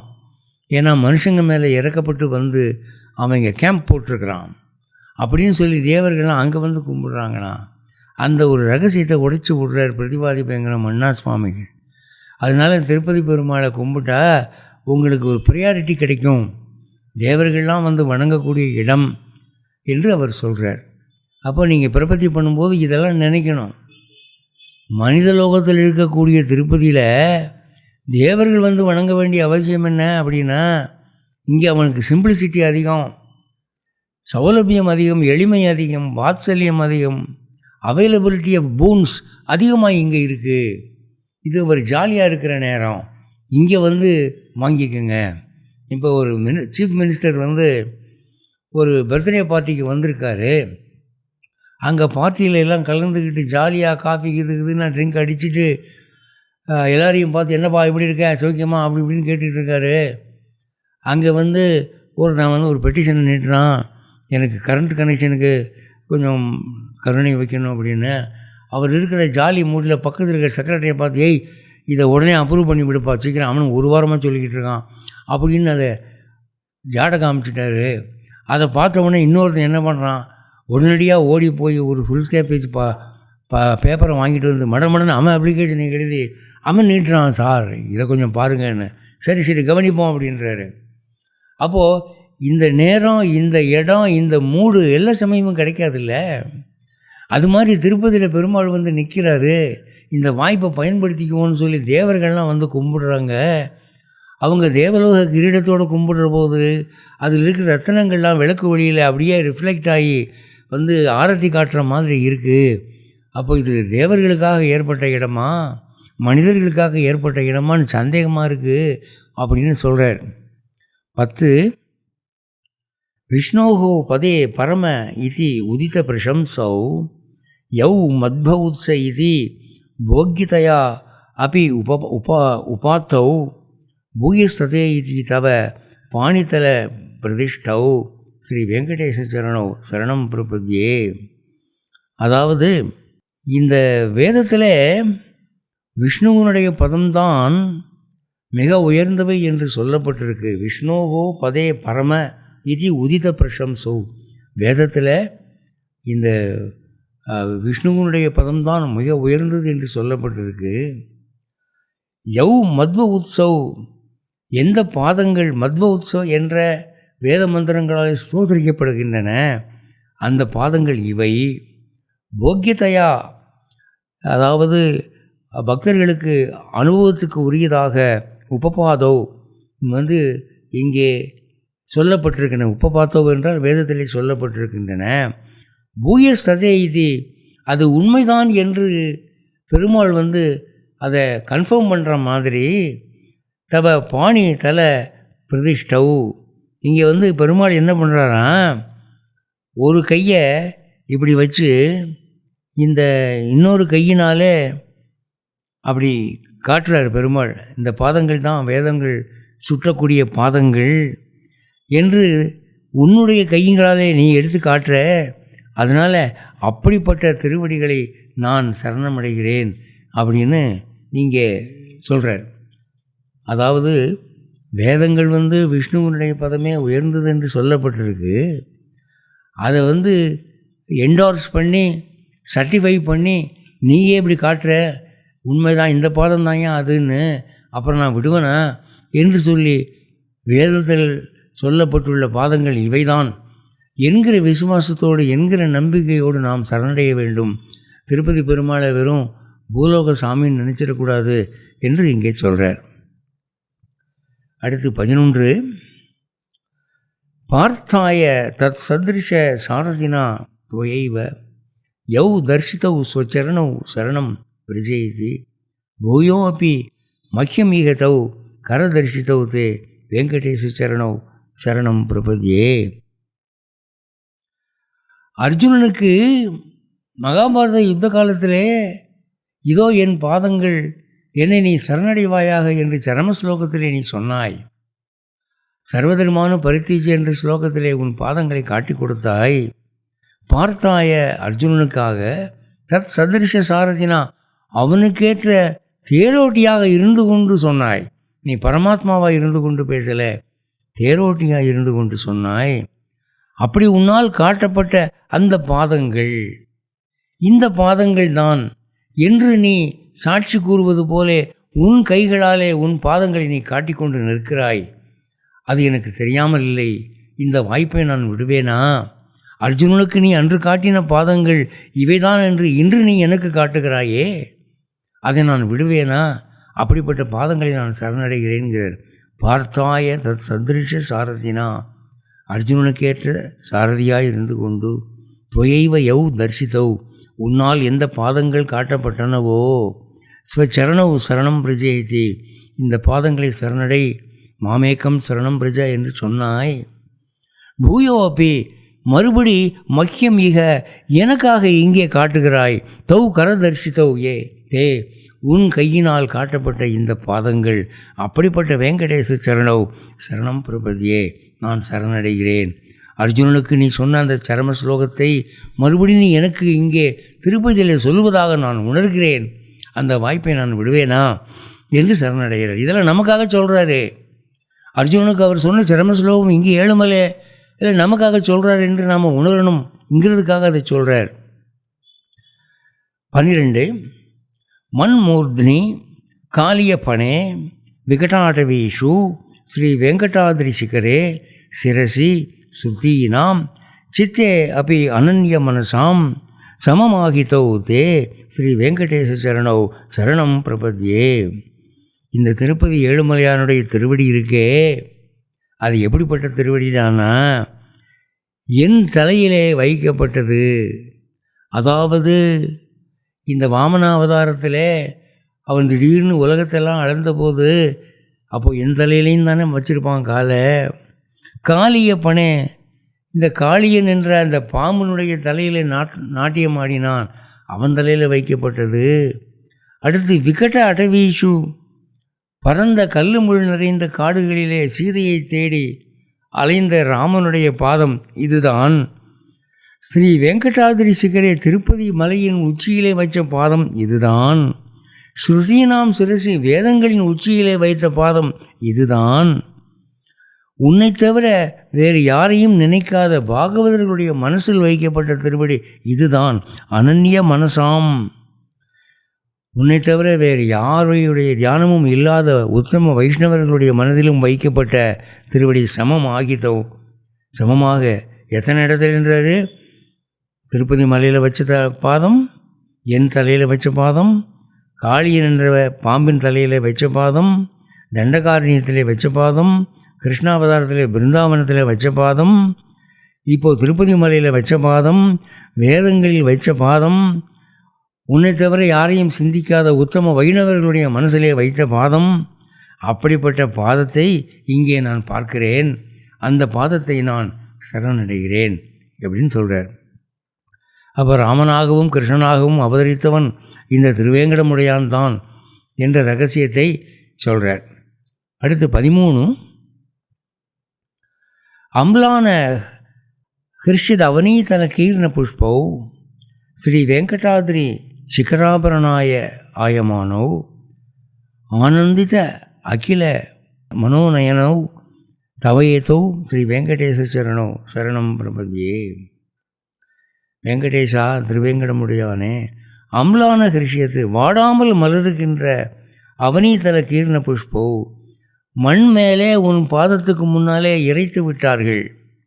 கீர்ண புஷ்பம்னா ஸ்கேட்டர்டு, இறைத்து விடப்பட்ட அமலான ஹிருஷ்ய வாடாமல் மலருகின்ற அவனீதல, பூமியில் போட்டால் பூவெல்லாம் வாடி போகும், ஆனால் உன்னுடைய பாதத்துக்கு முன்னால் போட்டது வாடாமல் இருக்குது. ஸ்ரீ வெங்கடாதிரி சிகர ஆபரணாயமானவ், இந்த திருப்பதி மலைக்கே ஆபரணமாக இருக்கக்கூடிய உன்னுடைய 2 திருவடிகள்.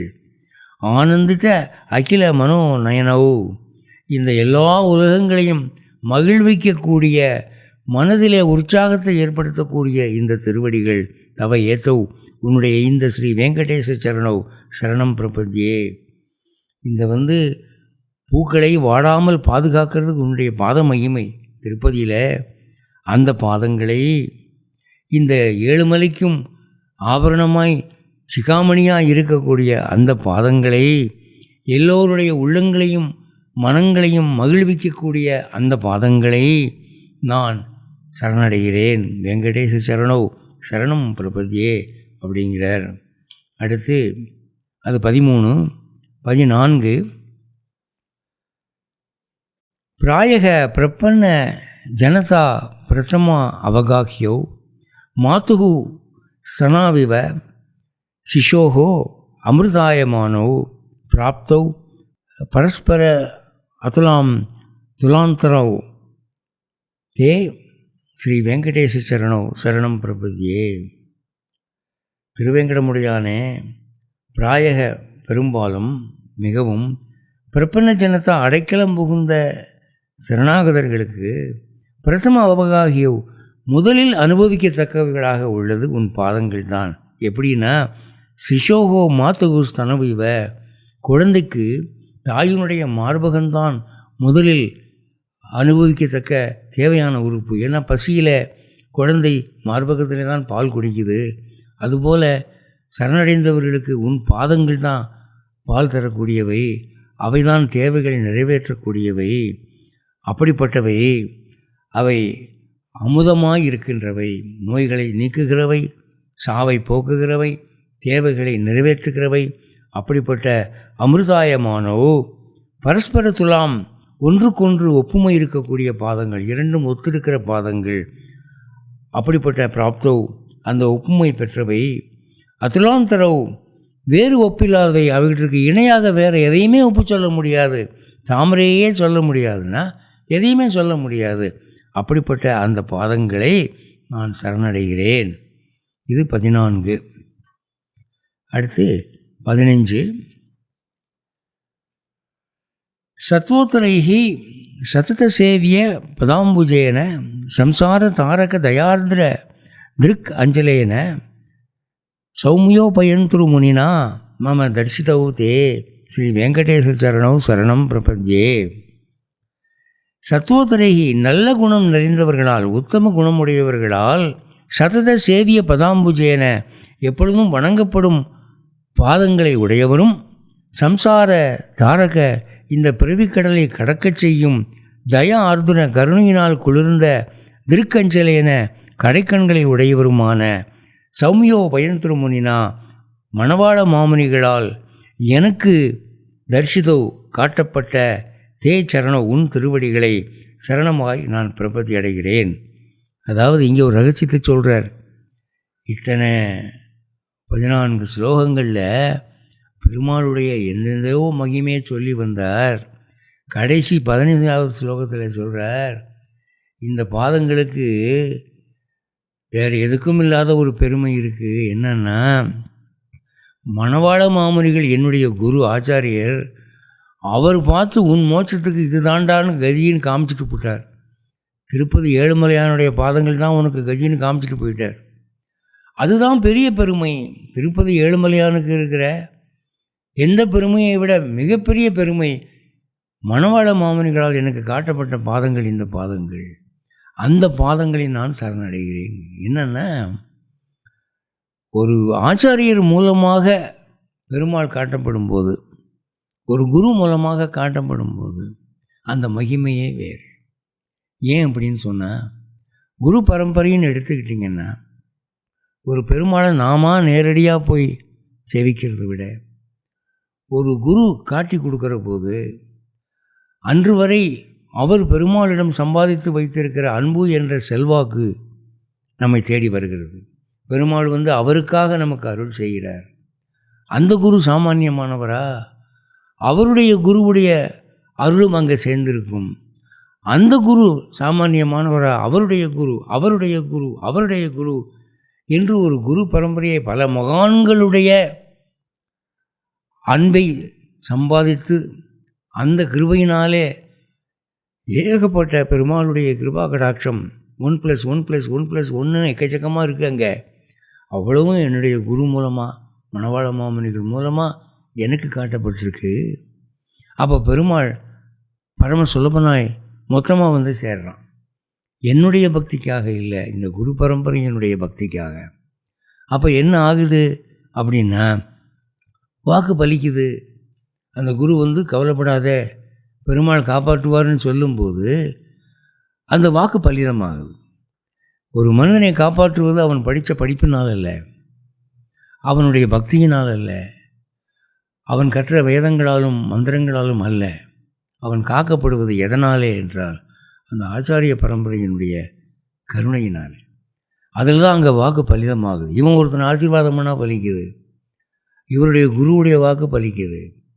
அப்போது பகவான் தொடங்கி நம்முடைய குரு வரைக்கும் இருக்கக்கூடிய இந்த ஆச்சாரிய பரம்பரை தான் நம்ம வாழ்விக்குது.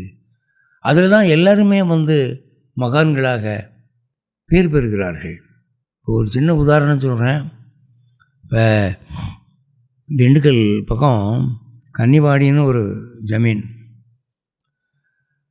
அதை பற்றி ஒரு கதை சொல்லுவாங்க. கர்ண பரம்பரையாக வர்ற கதையை எங்கள் அப்பா திண்டுக்கல் பக்கம்தான், அவர் சொல்லுவார் இந்த கதையை. என்னென்னா, மாம்பழ கவிராயர்னு ஒரு கவிராயர் இருந்தாராம். அவர் ஒரு தடவை குளத்தில் குளிச்சுட்டு தலையை வெயிலில் காய வச்சுட்டு எண்ணெய் வச்சு தலை சீவனமே நினச்ச போது அந்த கன்னிவாடி ஜமீன்தார் அரச குடும்பத்தை சேர்ந்த ஒரு அம்மா குழந்தைக்கு தலையில் எண்ணெய் வச்சு தலை சீவி விட்டுக்கிட்டு இருக்கு. இவர் போய், அம்மா எனக்கு கொஞ்சம் எண்ணெய் கொடுமான்னு கேட்டிருக்காரு. அப்போ அந்த அம்மா என்ன சொல்லிச்சான், ரோட்டில் போகிற வர பிச்சைக்காரனுக்கெல்லாம் எண்ணெய் கொடுக்குறதுக்கு நாங்கள் ஒன்றும் எண்ணெய் செக்கு வச்சு இல்லை, வேறு எங்கேயாவது போய் கடையில் எண்ணெய் வாங்கிக்கன்னு சொல்லிடுச்சு. அப்போ இவருக்கு கோபம் வந்துருச்சு. என்னை பிச்சைக்காரன்னு நினச்சிருச்சு இந்த பொம்பளை, ஒரு ராஜ குடும்பமாச்சேன்னு சொல்லி ஒரு உரிமையாக போய் கேட்டால் என்னுடைய அருமை தெரியல இவங்களுக்கு என்று சொல்லி ஒரு வாக்கு விட்டாராம். மலை அடுத்த கன்னிவாடி, இந்த மலைக்கு பக்கத்தில் கன்னிவாடி இருக்கு இல்லையா, மலை அடுத்த கன்னிவாடி இனி தலை எடுக்க முடியாது, மாம்பழ கவி சொன்னேன் மறுவாக்கு ஏது இதற்குன்னு ஒரு சாபக்கவி சொன்னாராம். அதன் விளைவு இன்றைக்கி என்ன ஆச்சுன்னா, மற்ற ஜமீன்லாம் அழிஞ்சு போன பிறகு கூட அரண்மனையாவது இருக்கும். கன்னிவாடிக்கு போனீங்கன்னா அரண்மனை இருக்காது, வெறும் கட்டாந்தரை தான் இருக்கும். அந்த மாதிரி நசிஞ்சு போச்சுன்னு சொல்லுவாங்க. இது கர்ண பரம்பரையாக வரக்கூடிய ஒரு கதை. எதுக்கு சொல்ல வர்றேன், அந்த காலத்தில் கவிஞர்களுக்கு வாக்கு பலிதம் என்பது அவர்களுடைய குரு பக்தியினால் ஏற்பட்டது. மகான்களுக்கு பெருமாள் மனமிறங்கி அவர்கள் சொன்ன வாக்கை நிறைவேற்றியது அந்த குரு பக்தியினால் ஏற்பட்டது. அதுதான் இங்கே சொல்கிறாரு. இந்த வெங்கடாஜலபதி பெருமாளுடைய திருவடிகளுக்கு எல்லா பெருமையை விட சிறந்த பெருமை இந்த திருவடிகள், எனக்கு மணவாள மாமுனிகளால் காட்டப்பட்ட திருவடிகள் என்று இதில் சொல்கிறார். சௌமியோ உபயந்துர் முனினா நம்ம தரிசித்தோ, மணவாள மாமுனிகளாக காட்டப்பட்ட திருவடிகள்னு. கடைசி 16வது பாட்டில் அவர் சொல்கிறார். திருமகளை பற்றி சொல்லி ஆரம்பித்தார், கடைசியாக திருமகளை சொல்லி முடிக்கிறார். என்ன சொல்கிறார்?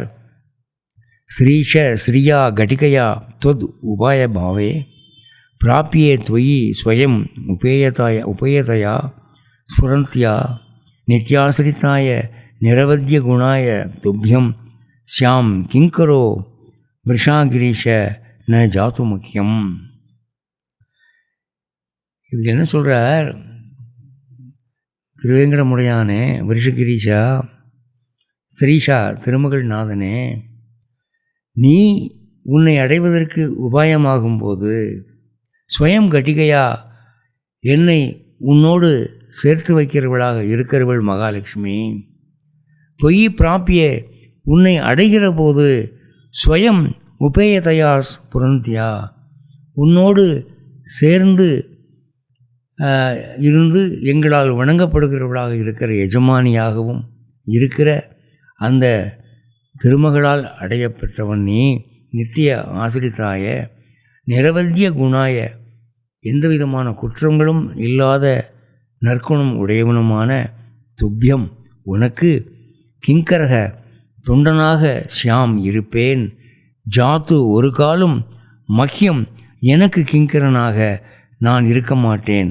நஸ்யாம் தூ அதாவது நான் எனக்கு தொண்டனாக இருக்க மாட்டேன். இவ்வளோ காலம் இருந்துட்டேன். இனிமே உனக்கும் உன் மனைவியாகிய திருமகளுக்கும் மட்டுமே தொண்டு செய்யக்கூடியவனாக இருப்பேன் என்று இந்த பிரபத்தியை அவர் முடிக்கிறார். இதுக்கப்புறம் மங்களாசாசனம் இருக்குது. அதோடு இந்த சுப்ரபாதம் முடியுது. இந்த ஸ்ரீ வெங்கடேச சுப்ரபாதம் என்பது ஒரு வேத துல்லியமான ஒரு சாஸ்திரமாக எழுதி வச்சிருக்கார். இதை ஆழமாக படித்தோம்னா நிறைய விஷயங்கள் தெரிஞ்சுக்கலாம். இவ்வளவு ஃபாஸ்ட்டாக அதை படிக்கக்கூடாது. நான் சொன்னதெல்லாம் ரொம்ப வேகம். இவ்வளோ வேகமாக அதை நடத்தக்கூடாது. அவ்வளோ ஆழமான பொருள்கள் இருக்குது. நேரம் இல்லை, காலப்பற்றாக்குறை. இப்படி சொல்லியே 6 பாட்டு 7 பாட்டு வந்துருச்சு. இன்னும் ஒரு பாட்டு இருக்குது. அதனால் இதை ஆழமாக ரசித்து அனுபவித்து நாம் சொல்ல கேட்க வேண்டும் என்பதற்காக இது சொல்லப்பட்டது. நீங்களும் அதனுடைய பலனை அனுபவிக்க வேண்டும் என்று கூறி விடைபெறுகிறேன். ஜெய ஸ்ரீமன் நாராயணன்.